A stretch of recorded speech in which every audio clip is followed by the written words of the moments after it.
Салам достор. Чикаго шаарына болгон 3 күндүк эс алуу абдан сонун көңүлдүү болду. Эртең менен туруп Агая штатына жолго чыгабыз. Жумушубуз ошондой. 2 жума иштейбиз, үйгө келип 2-3 күн эс алабыз. Анан жолдо жүргөндө трак менен Американы кыдырып жүргөндө биздин Кыргыз элинин сүймөнчүктүү ырчысы, элдин жүрөгүнө жакын болгон ырларды жазган, клиптерди чыгарган Эрлан Андашев мырзанын ырларын көп угам. Бирок абдан таң калам да.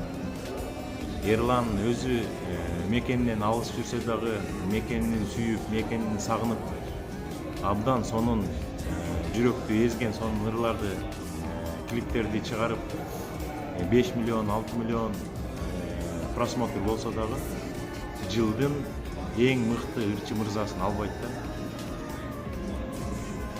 Мен Эрланды тааныбайм, такыр тааныбайм, эч качан кезиккен эмесмин, көргөн эмесмин. Мен Агая штатында Колумбус шаарында турсам, Эрлан менден 1,5 сааттык аралыкта Синсинати шаарында турат да, Колумбус штаты.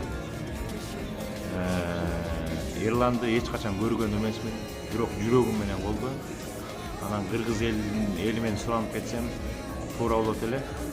Ушу 2022 жылы Эрлан Андашев эмгеги сиңип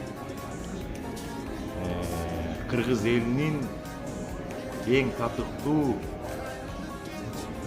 ырчы мырзасы деген наамынды алса жакшы болот эле деп ойлойм да.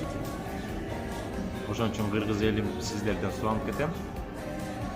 Ушу биздин мекендешибизди алыста жүрсө дагы сонун ырларды, клиптерди чыгарып атканын баалап 2022 жылы колдоп бериңиздер.